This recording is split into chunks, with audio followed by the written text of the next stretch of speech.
Spiritualism. What does it mean?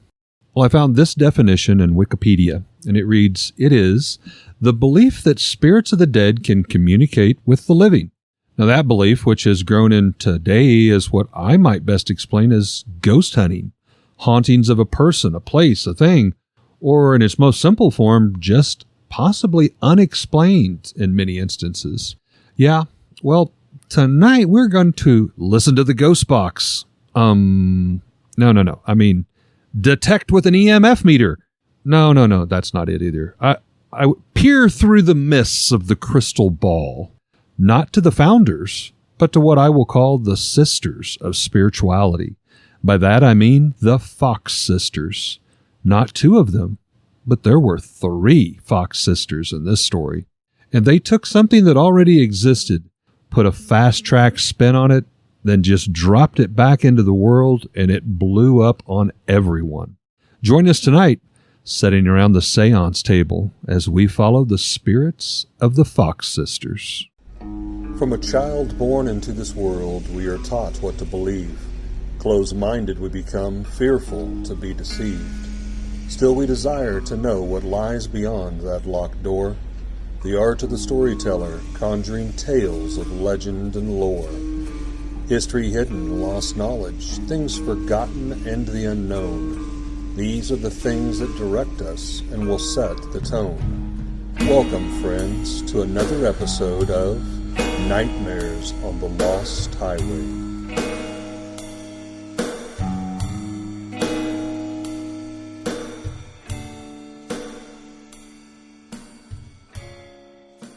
That was a very unique way to start the show, Eric. Thank you. I prided myself with that one. I mean, it was... Now, don't gut me down here in front of everybody. No, I mean, I just...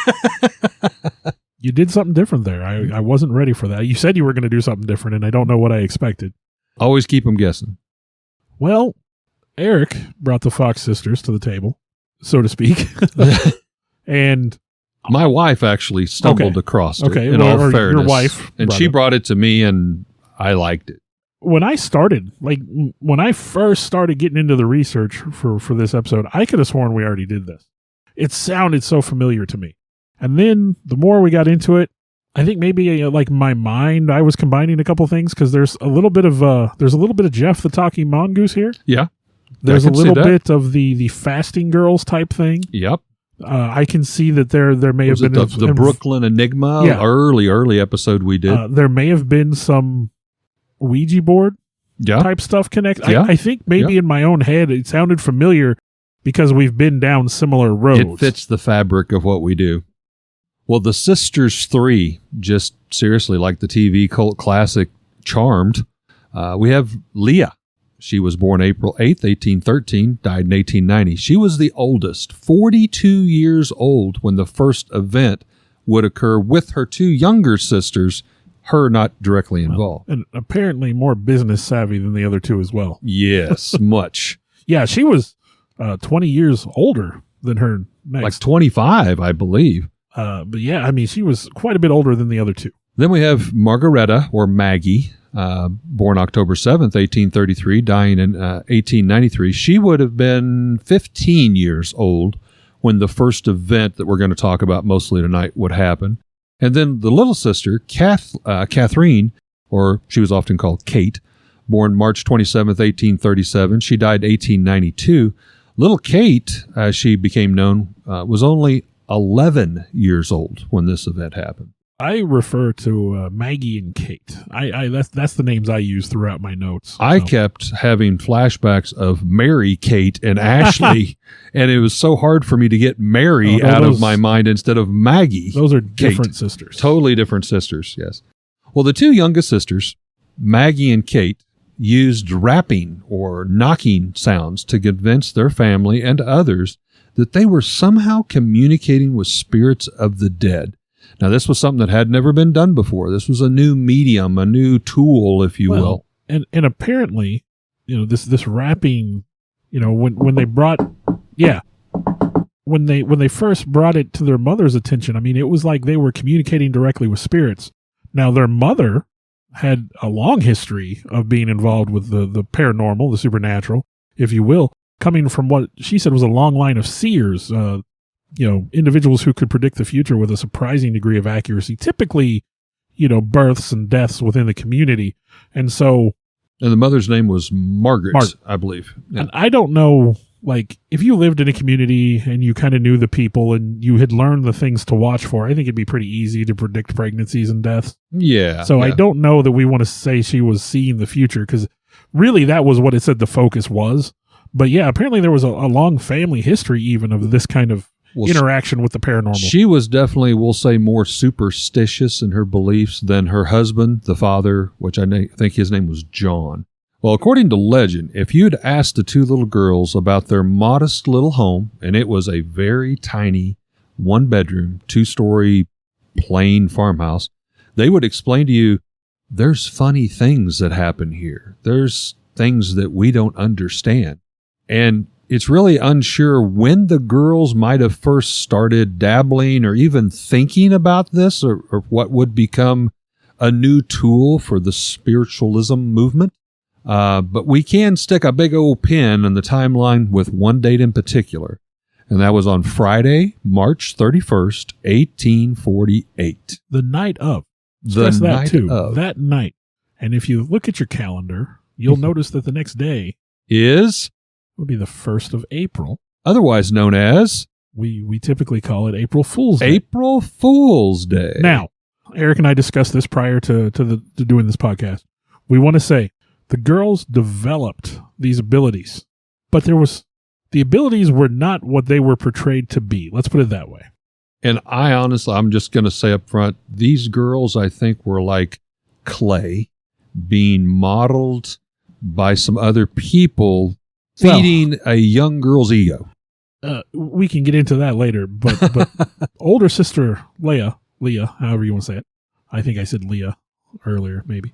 She definitely seemed to be exploiting her sister's gifts, quote unquote. Yes. And again, she lived very well off the fruits of their labors. 25-ish years older than either one of them. Well, that night of March 31st, 1848, would definitely change things for the family. The two little girls had, over a period of time, and again, we're uncertain how long this had been telling their mother about strange events that were happening to them, where they heard scratching, clawing, and knocking on the walls, the floors, and even the ceilings of their little 1-room, 2-story farmhouse. And on this night, they admitted that they had started asking it, whatever it was, questions, and it was able to knock or rap back in a type of a reply. So it wasn't just random. Now, I am sure, especially at that day, this was an interesting supper meal conversation. The girls are coming around with Papa John and Mama Margaret and explaining this. For a brief moment, I knew you were going to say they were coming home with like Papa John's pizza. And I was just like, no, I don't think they were. No. That's a different story.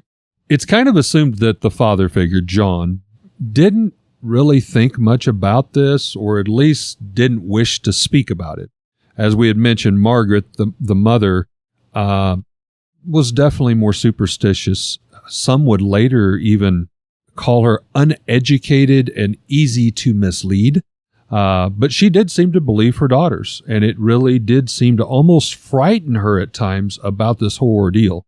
So back to that night when it all happened, March 31st, 1848, in this tiny 1-room little house, Mother Margaret decided enough was enough.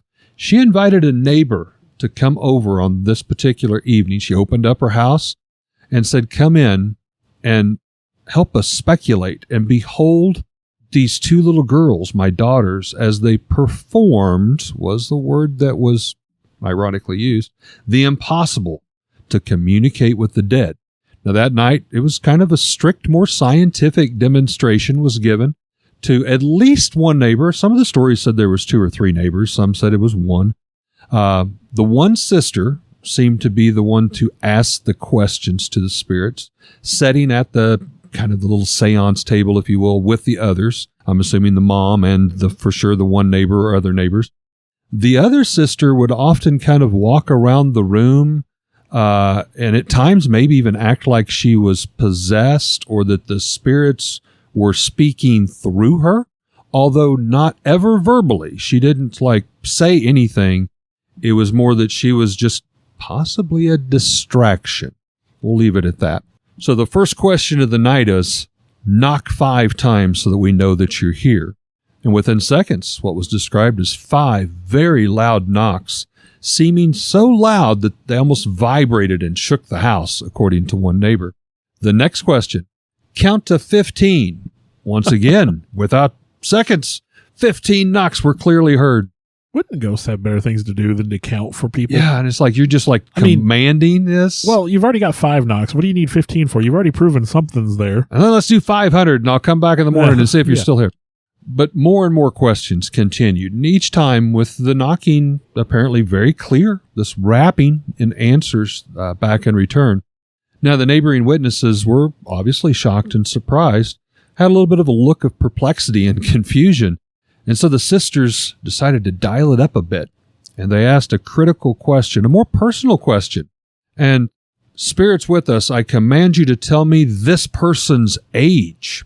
Seconds later, the witness explained there were 33 very distinct knocks, but this time coming from all over the house, from all directions, the floors, the walls, the ceilings, and they said there is no way that these 2 girls could make those noises appear in different locations that closely together. And he stood up from the table, kind of astonished and shocked, and he was a believer the rest of his life.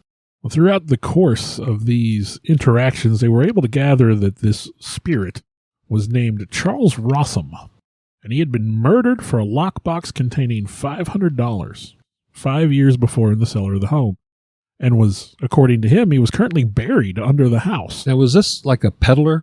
Yeah. Yeah, okay, okay. And I guess at some point in the future, there were bones found I read that. buried under the house. They found some bones. Human bones. Well, that's debatable, depending on which version of the story you want to hear. Okay.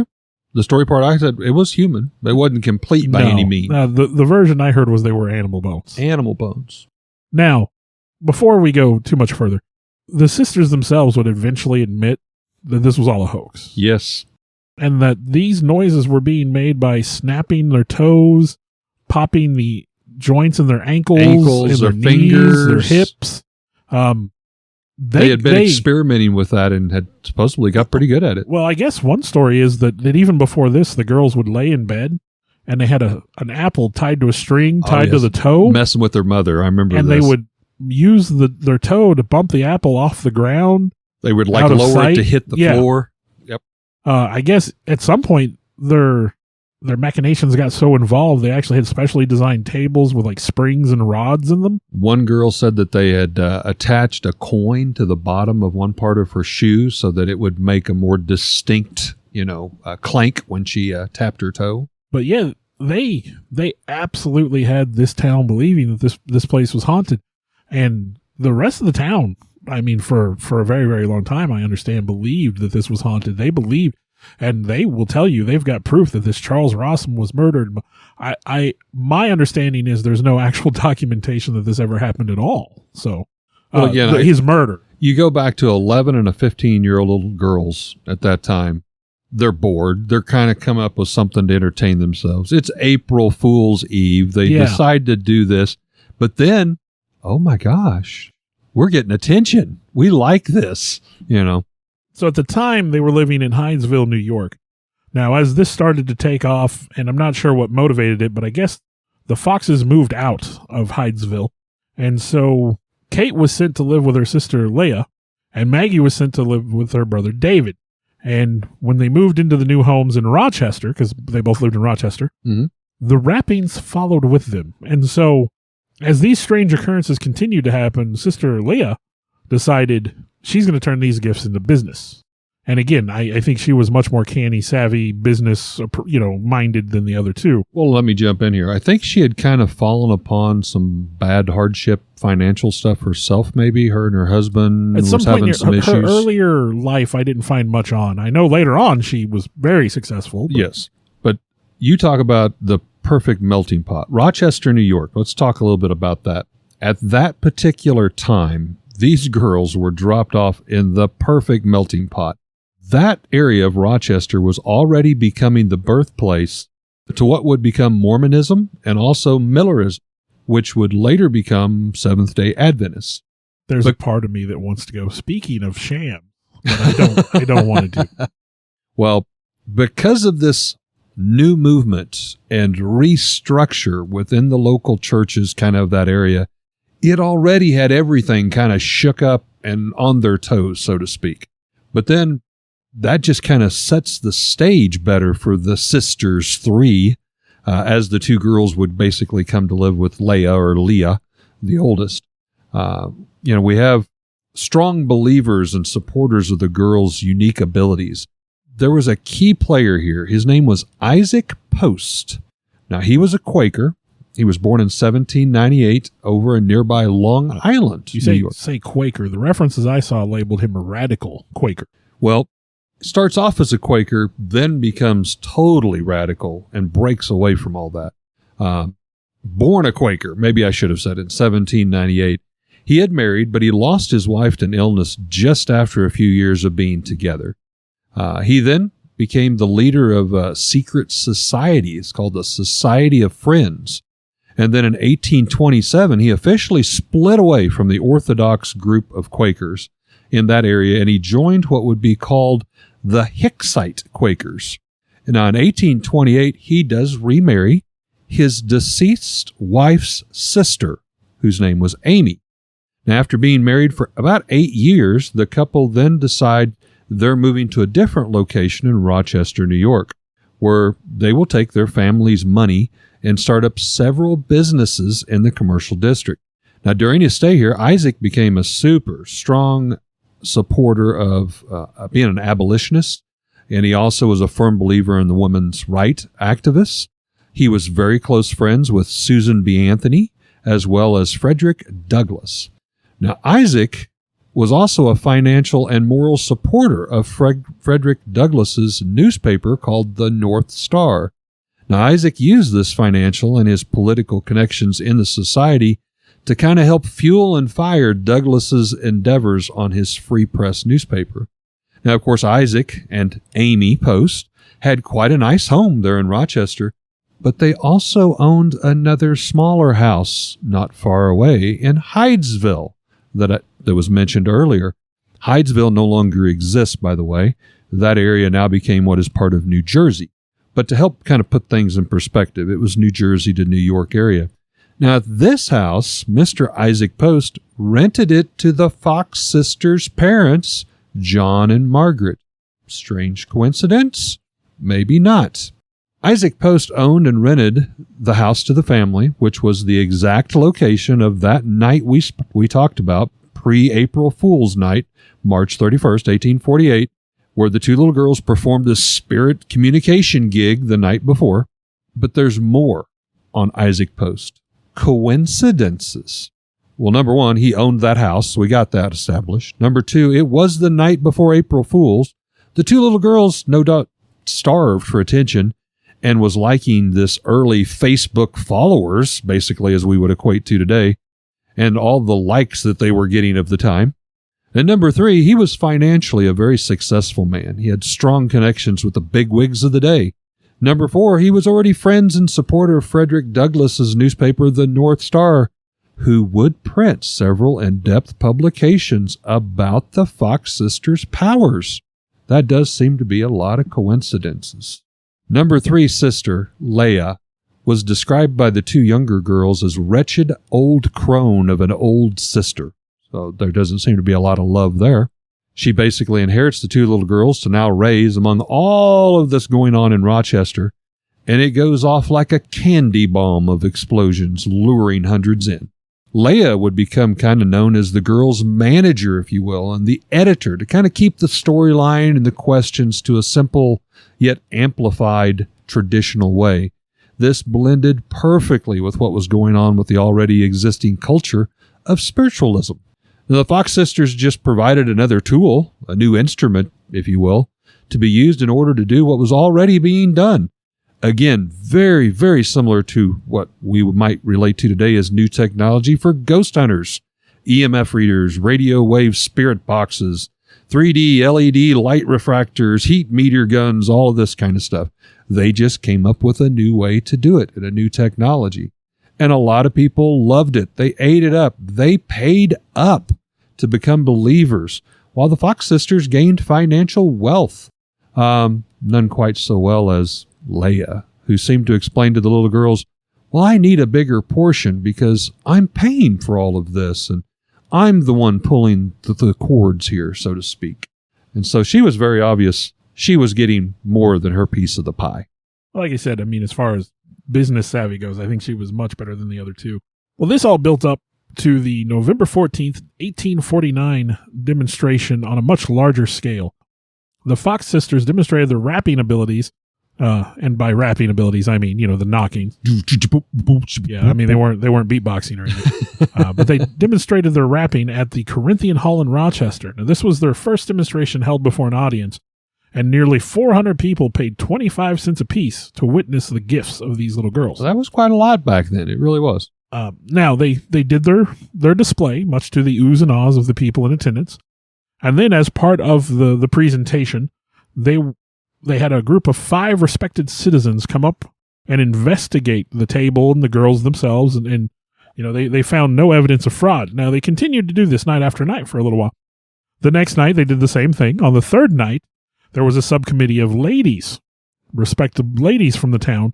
Then after the men had inspected everything, these ladies came forward. That seems so weird today. Yeah. It really does. They took Maggie and Leah behind closed doors, and the idea was that they would strip them down to look for concealed devices. Oh, okay. Of course, leaving the men in the audience behind to only imagine what was going on behind closed doors. Makes perfectly good sense. Okay, now. It was said that by the end of the 4th night, the Fox sisters needed a police escort to get home, and that Maggie genuinely feared for her life at that point because the crowds had become so large and unruly.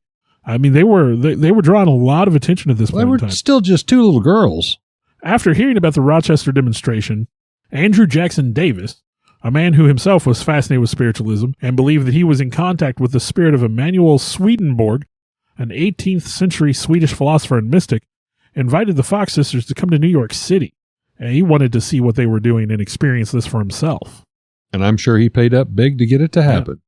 Well, after going to New York and starting to tour, if you will, Maggie, Kate, and Leah embarked on a tour that would make them famous as mediums.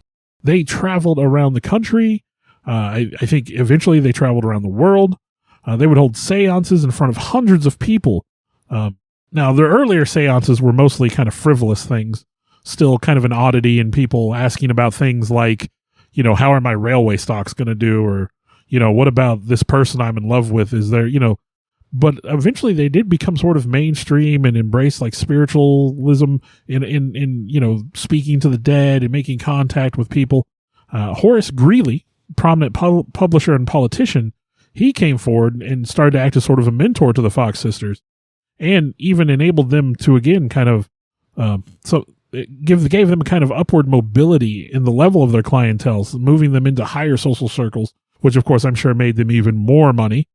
Their seances in New York in 1850 attracted such notables of the time as William Cullen Bryant, George Bancroft, James Fenimore Cooper, Nathaniel Parker Willis, Sojourner Truth, P.T. Barnum, and William Lloyd Garrison. P.T. Diddy. What? No. That's a different story. So they were interacting and rubbing shoulders with the rich and famous. Well, I even read that like kings and queens from other countries were inquiring about trying to get them to travel there. I mean, it's a worldwide phenomenon, not just United what was States. It? Queen Victoria at the time, I believe, was fascinated with this. Yes, it was Queen Victoria. So now Greeley, although he was watching over the sisters, Leah was the closest thing they had to a parental supervision. And let's be honest, I think at this point in time, it's pretty obvious Leah's only here for the money. Yeah. And of course, when you're young and you have money and you're traveling the world, you're bound to fall victim to certain vices. And sort of in this time frame in the 50s that Kate and Maggie kind of start drinking. Yeah. Alcoholism. And it gets bad. It would follow really the rest of their life. Yeah. Leah, I believe, stayed in New York City after a certain point while her sisters continued to tour, and she would entertain callers in a seance room, acting I would assume trying to emulate what her sisters were doing. The third sister kind of steps up and is like, oh, I've got powers too. Don't forget me. While again, Maggie and Kate were on the road touring with this, I don't want to say show. I mean, that's kind of what it was, but it was a traveling. Yeah. Now, how, in the 1850s, though, the more famous they got, they did begin to draw critics. And many people believe that the girls were somehow making these noises themselves, which, as we revealed earlier, they absolutely were. Ankle popping, toe popping, finger popping. Physician E.P. Longworthy, John W. Hearn, Reverend John Austin, and Reverend D. Potts all looked into them. In 1851, Reverend C. Chauncey Burr wrote in the New York Tribune that the rappings were caused by the girls cracking their toe joint. Now, he had no way of knowing this. He had not seen it, but, he was right. That same year, investigators from the University of Buffalo concluded that the raps were being made by the girls cracking their joints, and that the rapping... And they noted the rapping would not occur if they had cushions near their feet. Now, I will ask, back in that time frame, obviously, they would have had microphones and stuff, but they wouldn't, if you would have had a microphone back then to pick up someone popping their toe joint, I'm just trying to envision this, it would be very obvious. It's not like you wouldn't have the little, tiny microphones we have today. It would be big and bulky. And so how, in a group where there were maybe 100 people, there would be people whispering, talking. I have a hard time imagining how they would portray that and anyone would hear it. In the mornings, don't get me wrong, my wife can hear me snap, crackle, pop, trying to get out of bed, but I don't know. That just seems, well, I understand it, but I'm just trying to grasp it. None other than Harry Houdini himself would weigh in on that particular topic. Exactly what you're talking about. This was later on, probably closer to the end of their careers.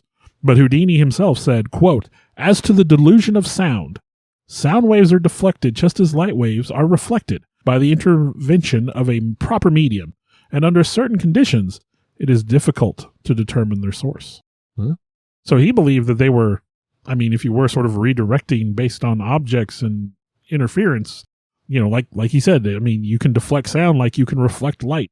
We had mentioned, Bill had alluded this possible traveling peddler to the one-room farmhouse.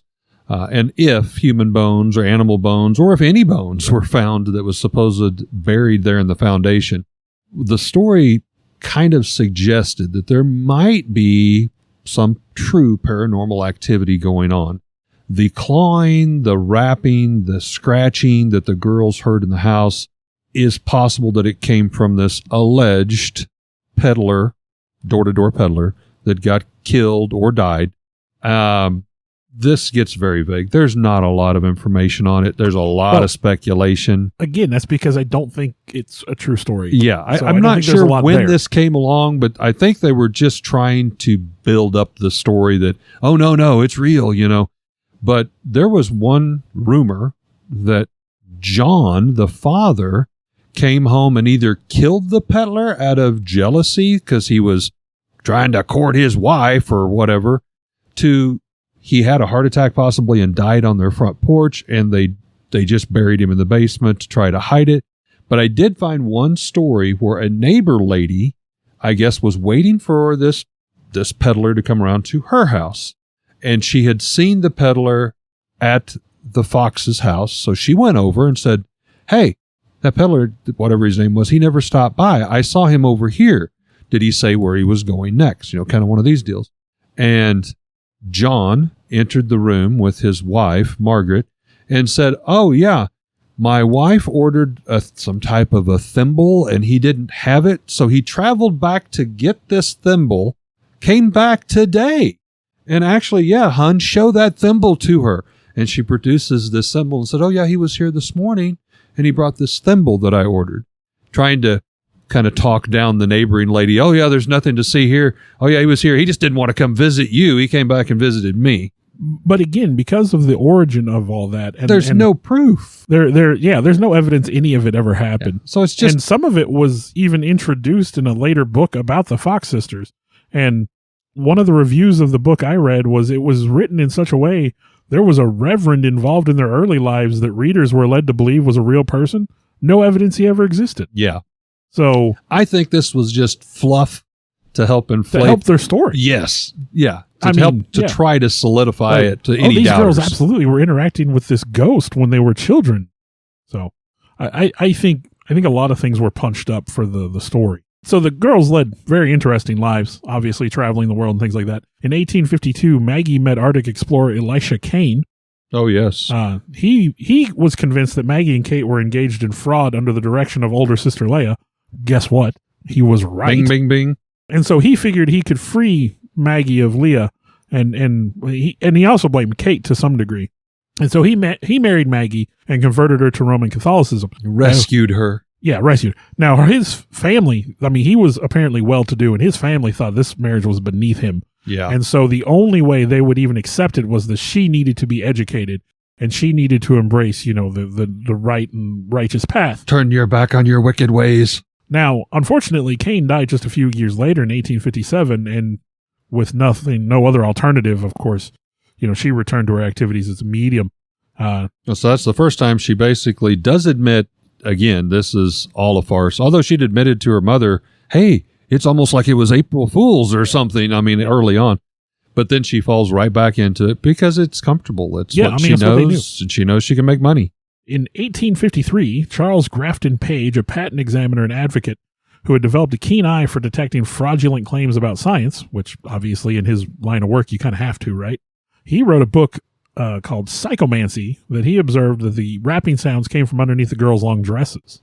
He was thinking, you already had people picking up on the deception here. In 1857, the Boston Courier offered a $500 prize to any medium who could demonstrate any form of paranormal ability to the committee. The Fox sisters attempted to get that $500. Attempted. They were investigated by the committee, which included magician John Wyman, and the committee concluded that the rappings were made by the girls themselves, with movements of their feet and bones. So, well, again, you got these Victorian-style girls with these big dresses. You could hide some stuff up underneath there that could be used to make amplify noise, or maybe strap a small board to the backside of your leg and tap it against a chair or something. In 1871, Kate traveled to England on a trip paid for by a rich New York banker, and he had the ulterior motive of, if I pay enough money, she won't do anything for money. The idea was he's going to give her enough money that she won't be tempted to defraud people or whatever. Tainted by that. So, okay. During this trip, she conducted seances for a lot of prominent people. I believe she may have even worked with the Queen at that point in time. I think that is where I did see where they got together at least once. But in that time, or shortly after 1872, she married H.D. Jenkin, a London barrister, a legal scholar, and enthusiastic spiritualist. And she continued to develop in her skills as a medium. I would say powers, but they were skills. Skills. That's a good way to put it. Jenkin died in 1881, leaving behind Kate and their two sons. I believe he died of a stroke. Now, in 1876, Maggie joined her sister Kate, who was living in England at the time, for a while. Now, there was one expert ever that determined that the Fox sisters were genuine, and this was prominent physicist William Crookes. But he himself was also described by many people who knew him as incredibly gullible. I'm not a Crookes. And many mediums that he said were legit were later proven to be frauds. So now, sometime in 1888, this is kind of when things kind of fall apart. Went off the rails. Kate and Maggie became involved in a major quarrel with her sister Leia and other leading spiritualists of the time, who came to them from a point of concern about the girls' now excessive drinking. They were full-blown alcoholics at this point. Apparently, Kate would routinely become too drunk to even take care of her kids. And apparently, Leia even brought in the Society for Prevention of Cruelty to Children, who did take custody of Kate's children. She lost custody. Took her kids. At the same time, Maggie was considering a return to the Roman Catholic faith, having become convinced that her powers had been gifted to her from the devil, which, again, she knows she's conning people, so I don't understand that motivation. Yeah. Well, I think if you lived the lie, you would have Maybe to. If you lived the lie for so long, you almost have a split dual personality kind of thing. Yeah, maybe they did it so long they started to believe it. I don't know. But frustrated with their sister, who'd been controlling their lives since they were children, Maggie and Kate traveled to New York City to exact their revenge. A reporter offered them $1,500 if they would expose their methods to him in an exclusive.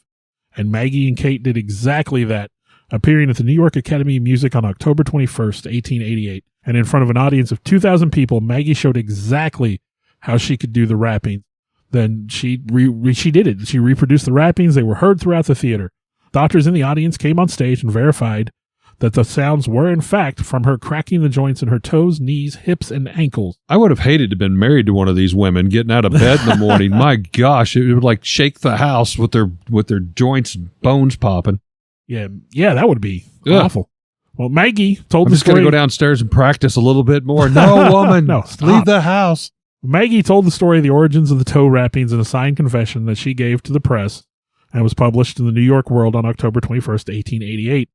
She also explained that the events in the Hydesville home in the same confession were all a deception, and that when they started down this road, that Kate and her were just too young to know right from wrong, and that Leah had exploited them and was a heretical tyrant with intentions of founding her own religion. They weren't that far off No, because it no. definitely sparked and helped found the whole spiritualism movement, whether it was legit or not. Now, she also insisted that Leah had always known that this was fake, that this was all engineered, that they were faking all of this, and had just greedily exploited her younger sisters the whole time. Before she left the stage, she thanked God that she was able to expose spiritualism as the fraud that it was. Now, diehard spiritualists at the time pointed out to the amount of money that they had been paid to tell this story and said, well, they had been paid to lie. Oh, yeah. Here they are totally confessing. It's like, I know they're saying this, but trust me, it's real. And with pressure from the spiritualist movement, as well as their own financial circumstances, Kate and Maggie would both take back their confessions just about a year later. Flip-flop back and forth. They did attempt to return to being spiritualist performers, but they unfortunately had done too much damage to their reputation at that point. They never attracted the attention that they did in their earlier careers. Now, in the end, none of this affected Leah. She was married to a Wall Street banker at this point and lived a very comfortable life until she passed on November 1st, 1891. Kate would die in her New York home on July 3rd, 1892, due to alcoholism. And less than a year later, Maggie, suffering from alcoholism herself, was living on charity. She was taken to the home of spiritualist Emily B. Ruggles, where she died on March 8th, 1893, following in her sister's footsteps with alcohol as well. And I will say, Leah, kind of when they started coming forward and it started losing its list, she just walked away from it. She dropped them like a hot potato. I've got what I need from you, money. And again, being married to a wealthy Wall Street banker, I mean, she could just turn her back on him and just be done with it all. I'm done with you. I don't need you. So maybe not the best sister in the world. Yeah, maybe. Well, Bill, are we to headlines?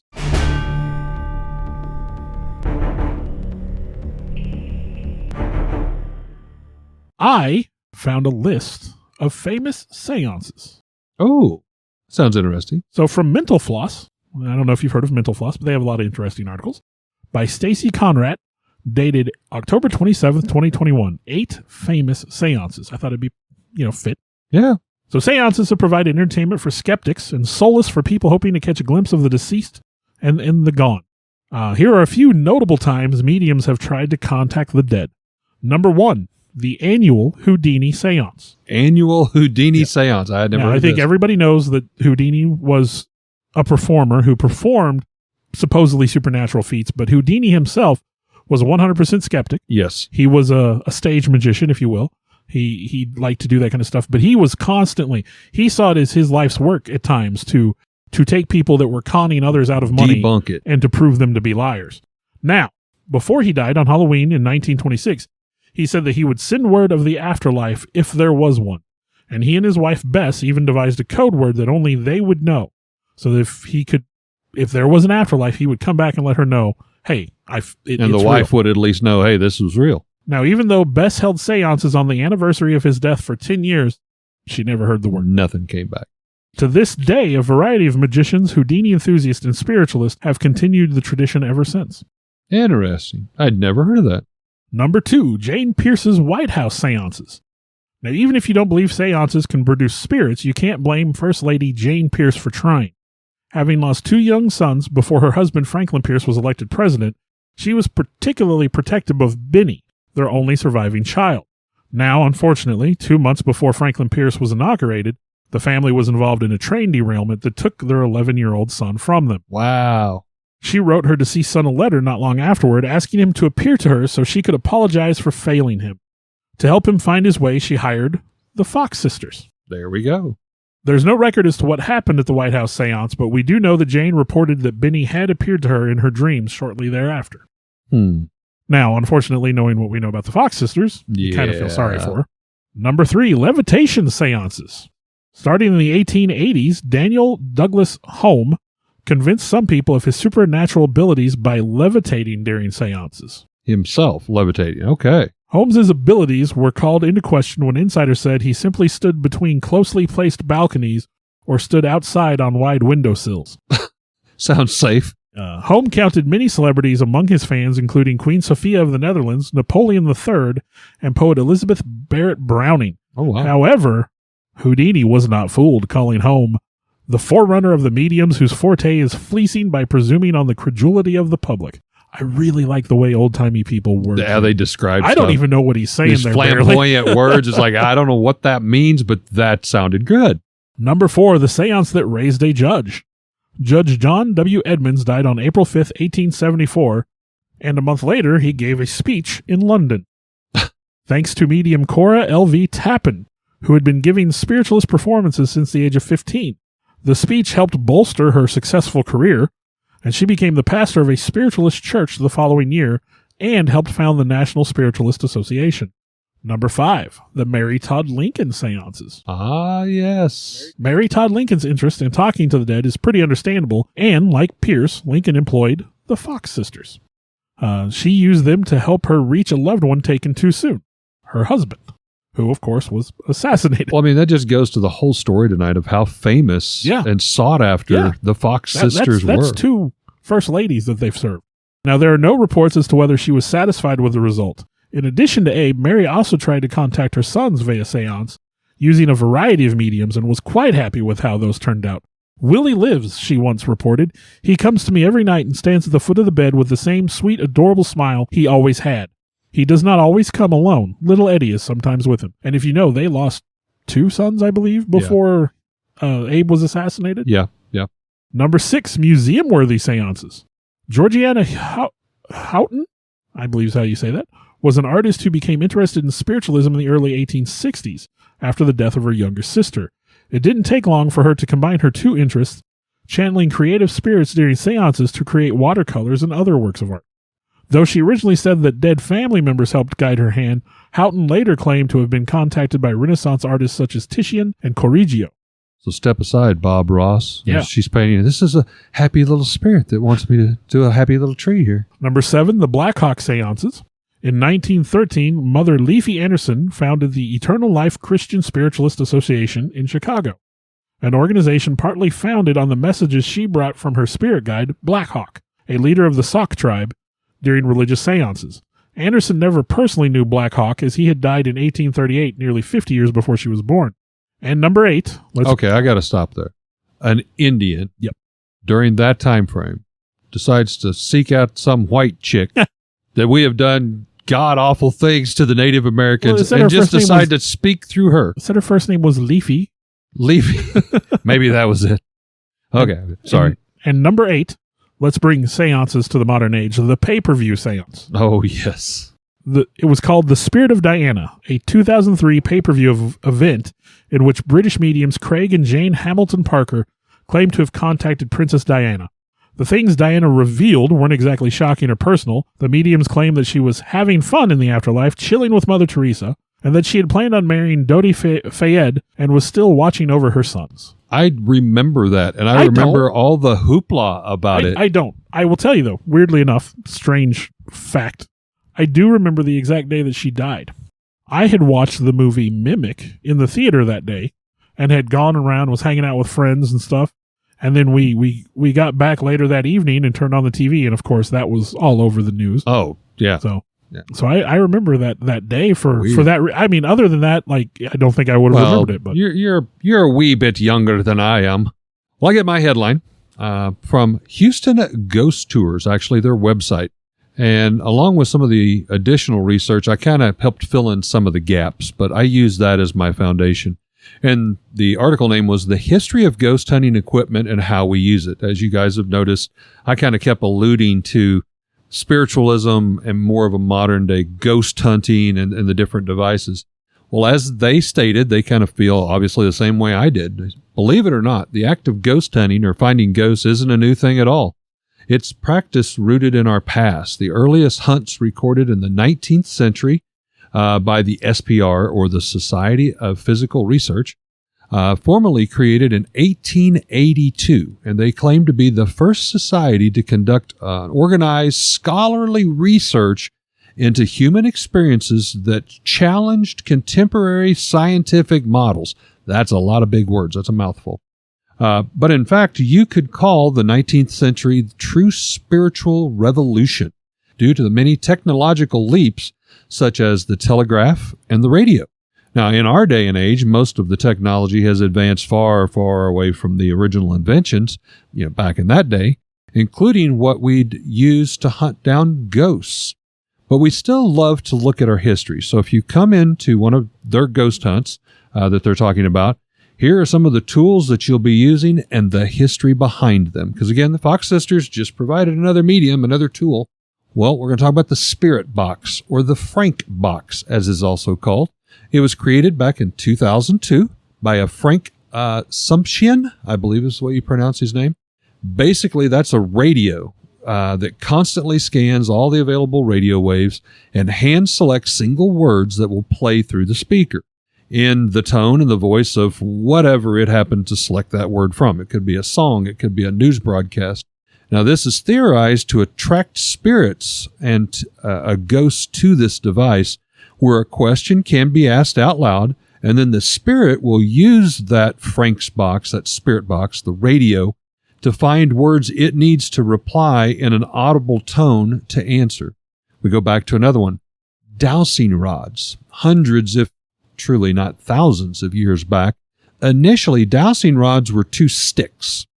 Naturally formed. They had kind of a bend that would create a handle that could be loosely grasped, one in each hand, by the yielder. And these sticks would kind of sway in and out and around in circular motions. I love watching videos of people allegedly using them. That's an art form. Well, how they do that. And again, it's something that could be easily manipulated with just very simple movements. Yes. So you're like, I don't know if it's real or not, but regardless, it looks fascinating. It's fascinating. Yeah, exactly. Essentially, you take these two dowsing rods, these two sticks, and later on they became wires, and they've tried different things. But where they would cross and form an X, literally, X marks the spot. Originally, these were used to find underground water sources because, back in that day, you hand dug a well. You wanted to try to do all you could to make sure where you dug, you were going to strike water. Now, I listen to multiple podcasts, and so I did listen to one not that long ago that was actually the host was recalling an event that happened when he was growing up. They had moved to a new town in like Minnesota or something, and they had they had enough money they could dig a well one time. Mm-hmm. Mm-hmm.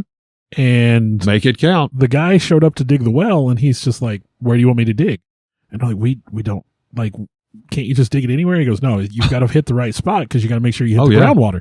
If you're off just feet, and he's like, "Well, I don't difference of making it or not." They didn't know where to dig, and they only had enough money to dig once because they weren't, they didn't have a lot of money. And so he said, "Okay, I'll tell you what."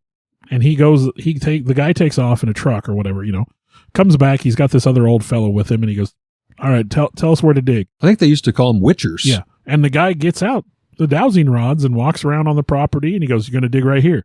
And of course, the guy with the money, he's like, "Are you 100%?" He goes, "Buddy, I'm telling you right here." And he goes, "Look, man, I only got enough money to do this once. I can't." You just went and got some old coot with two sticks, and he says, "Dig here." Why do I even believe that? Here. So he goes, "Okay, fine." And sure enough, they hit water. So I will say I do remember my grandpa talking about dowsing. This goes back to how nerdy I was even when I was like 7 years old. And he actually attempted to demonstrate it. And he said a member of the family he had watched do it, and he thought it was kind of a gift, but then he also kind of laughed about it, but I do remember that, he grabbed two sticks and started, and it was weird because they did start to rotate. Yeah, absolutely. But it would be easy to manipulate those. But anyhow, just another example of a tool. Lastly, we're going to move on to the EMF meters, the magnetic electrical spikes and differences. This actually goes back all the way to 1798. A man by the name of Alessandro Volta created this machine, which would become known as what we call today the EMF, electromagnetic force meter. In its earliest years, it was discovered that from an early battery that had a wire coming from it, it affected a compass that happened to be laying on a table. That's kind of where this sparked the interest. So this machine was created to see if we could re-simulate, is this something that happens naturally out in the wild? So that early beginning of that machine kind of evolved into the EMF.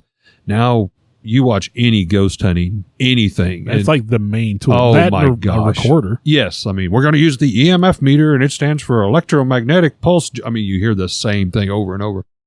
So again, just another example. And as I said, I'm relating this back to the whole spiritualism. You've got to take the big picture.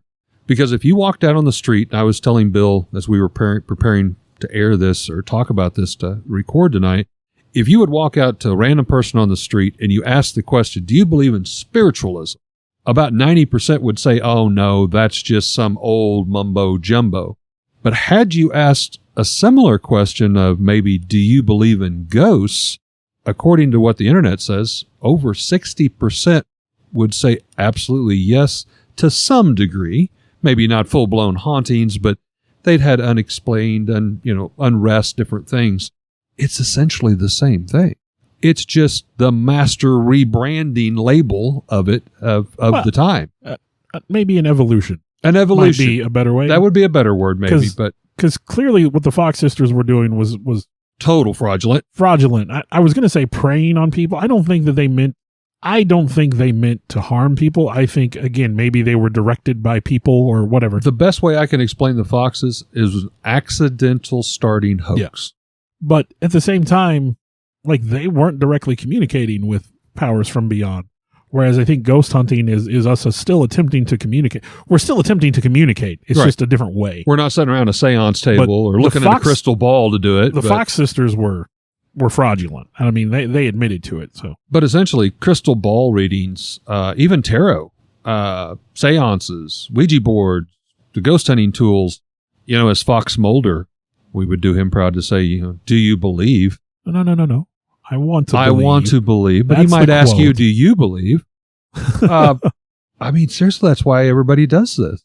I mean, in the attempts to try to believe. I'm sitting here listening to you talk and just missing the days where we used to do this. Oh, I wish we could do this again. Yeah. I mean, I don't know that we could ever get the old group back together, but I mean, there's still me and you, right? Right. But to the Fox sisters, I think we need to roll into the question. I had a question written down. I changed it as we progressed through the episode. And I do that a lot. I come up with a question that I like, and then as we go, I'm like, no, I got a better idea. I got something better. Do you have, or can you recall having had an experience with someone that you would have labeled a hoax? In this type of this type spiritualism? Of any kind of spiritualism or any kind of paranormal, supernatural field. Okay. Not and how did you feel about that? Not exact, but a cryptid. So vaguely the same. I mean, that's kind of what I was getting at. I will leave all names out.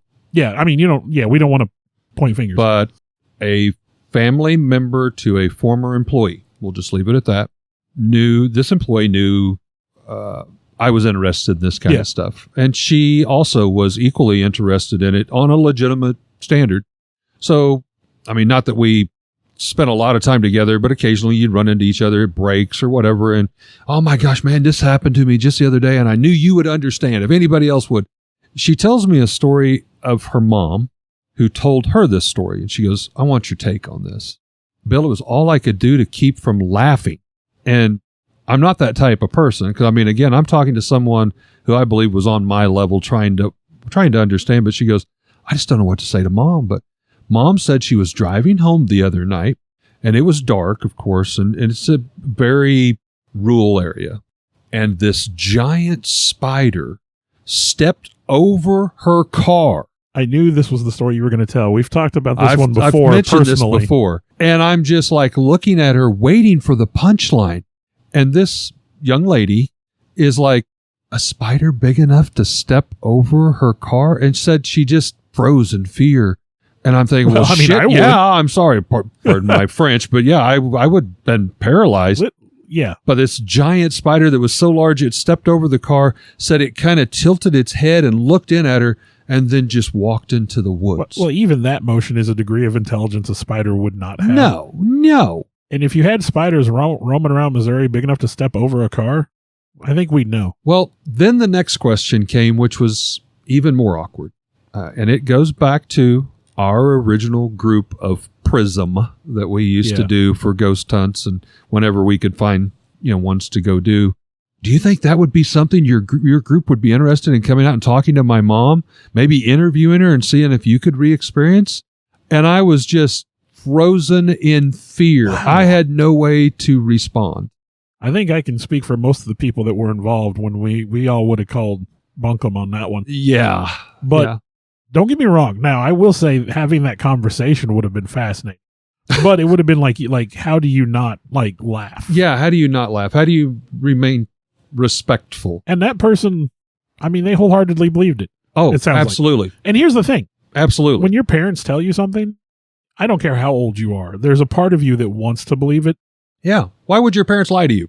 But, I'm an adult now with kids, and I understand that parents tell their kids things all the time that aren't 100% accurate. Maybe that's just the way you bring up your kids, Bill. Oh, come on. do we really need to go down that road where we talk about Easter bunnies and tooth fairies? Easter bunnies and yeah. Okay. So for me, I dabbled a lot more in spiritual things when I was younger, and we made a homemade. You saying that? We made a homemade Ouija board. And I may have told this story or certain versions of it, but there's the part of me that wanted to believe in those things, but there's also the part of me that says we're going to analyze this and figure out why. Yeah. And I'm from Missouri, as they used to say, show me. So the group of us were using this, a bunch of friends at the time, and we were getting just some fantastic results. Absolute movement, full words. And it just seemed as natural as could be. And this was just made on a piece of cardboard, handmade. We had a piece of poster board. And we each contributed, we alternated writing the letters so that we each had a hand in making it. I think that's cool. That's a cool aspect. And then we put, some art along the edges and things. And put a we little blood, sweat, and tears for everybody involved. Yeah, everybody had a hand in creation of it. And we used a shot glass as our planchette. And so for me, I was like, okay, we were getting some results. We're getting movement. There's 5 or 6 of us. So what we're going to do is one of us at a time is going to step back, and then we're going to ask a question. And, say I was the first person. I stepped back, took my hands off, moved around. Awesome. Mm-hmm. Okay. And then, my friend would take a step back. I would put my hands back, move around. Okay, cool. His wife, we got to one of the other people that was there. And when he took his hands off and we asked questions, nothing. Now, if he was touching it, 100% things were going to happen. When he took his hands off, nothing happened. Now, the argument was that he was not faking. He absolutely was not moving it. And then other people who were, way more believing side of things than I was. Well, maybe he's just the conduit. Maybe he's the one that they're acting. All the excuses, explanations. This same person did later on confess to saying and doing things just for the attention. Yeah. Things that were blatant out and out lies. Even for such things as this girl was interested in him, they were friends, she really wasn't wanting to date him, so he went through and he said these things to get her to feel sorry for him, and then told the rest of us I just said that to get her to like me. Good gosh. So it was we knew he wasn't above that kind of thing. Yeah. So that was one thing I remember we talked about when we founded Prism, and it was just the way all of us were. We knew each other to a good enough degree at the time. It was cut to the shit. If we go out there ain't going to be no funny business. Nobody's going to be knocking on a wall and saying, "Oh, did you hear that?" And effing up our research that we're trying to do. That was a start. Yeah, we're going to take this serious. Well, I'm going to take our question right out of the Fox sisters tonight in the spiritualism. My question, not necessarily the Fox sisters, but do you believe, I'm going to use the old phrase, of spiritualism in some degree? Do you believe yes or no? You can't be a fence straddler. If we're going towards, is there something beyond, and is there a way to communicate with people beyond in the past? Death. I think so. Now, there is a part of me that thinks when you die, it's like flipping a switch, and you're either there or you're not. But I also believe that, energy can neither be created nor destroyed. The human brain functions on electrical impulses. There's something there. Yep. And there are too many documented things that we can't explain to write it off. So, I mean, if I had to say, if you had to cast say a yes coin or one no, way or the I other, would say yes. Yes. I believe that there is something there. Okay. I honestly, when I was typing this question in advance, I wasn't sure what your answer would be. I would like to think it would have been similar, or otherwise, why would you why would do, I go out and do what we do? If I didn't think I was going to find anything, why would I do it? Yeah. Don't get me wrong. I mean, it's cool to hang out with everybody and have fun, but... Now, I think we both agree the Fox sisters was a total hoax. And they didn't do any favors to the cause. You know what I mean? Like It's like the people that dress up as Bigfoot and strap on fake prints and run through the woods. It just runs it for everybody. I listened to a podcast the other day where a guy admitted to doing that and almost got shot by his friend. I was going to say, do that in Missouri, you'll get shot. So I'm with you. I totally agree. The Fox sisters, that was a hoax. I also do believe there has to be something, and I won't reshare the story, but there's an episode about near-death experiences where I share where I was dead on the operating table. And I did feel the presence of my grandfather. I only met one of my grandfathers. The other one was dead before I was born. So I was very close with him. And yes, that's the one I was just talking about with the dowsing sticks and stuff. I firmly believe that. And I really, at my age, I just turned 54, by the way. I am more so to the fact of, I really don't care what people think. I know what I felt. I know what I experienced. You can explain it to yourself however you want to. You're not going to change my opinion of it because I was there. I do believe there's something. I don't understand it. I won't claim to have the answers. I didn't see a light at the end of the tunnel and all that. I'm just saying I think that's the closest I had with an experience with a loved one that has passed on. You didn't see the light at the end of the tunnel. You saw the escalator going down. Yeah, at very fast speed. Buckle in. No, don't worry. Not you're already that dead, bad, Eric. But I mean, definitely, I believe there's something there. So in closing tonight, Bill and I will leave you as believers to some degree. That's our vote. But as our listeners out there, I'll pose the question to you. And be honest, friends. Do you believe in spiritualism? If you believe in ghost hunting, or some might argue just strange feelings, vibes, feelings that you can't really explain, but maybe it could be a spirit. Maybe it wants to talk. Maybe it wants to be heard. Maybe it wants to be remembered. Or maybe it's someone trying to warn you of something that's coming inevitably towards your way. So when you hear the knock on the door in the night, are you going to answer as we drive down the nightmares of the lost highway? Or are you going to pull off the side of the road and investigate? Or are you going to floorboard it and keep on driving to the next episode? The choice is yours. Thanks for listening. We appreciate each and every one of you. Hey, real quick, call to action. I think Eric would agree. We'd like to grow this. Nightmares on the Lost Highway. Absolutely. If you could, if you're listening on Apple, if you would go and give us a review and rate us. If you have some feedback, that's fine too. Whatever platform you're listening, follow us, rate us, give us some reviews. That helps get some recognition and gets our name out there. We do have a Facebook page, Nightmares on the Lost Highway. You can easily find us if you want to communicate with us. If you want to share some possibilities for future podcasts with us, reach out. We want to talk with you guys. I want to take a time to thank the people that helped bring this all together. Alex Tudor, you can almost call him our producer at this point. Sarah Tudor, who also helps with some of the technical stuff. I want to take a moment to extend thanks to Eric for letting us use his space to record in, kind of our makeshift studio. I, in turn, would like to thank Bill for, one, putting up with me and using this camaraderie to do something we both very much love and enjoy doing, and thank Bill's family for allowing him to spend all the time to work and clean up our recordings and present them in what you hear in the final terms, the final edition, if you will. And I'd like to thank all of you for continuing to listen. I know we've got some loyal followers out there. We do this as a labor of love, but we're happy that there are people that enjoy it hopefully as much as we do. Thank you very much.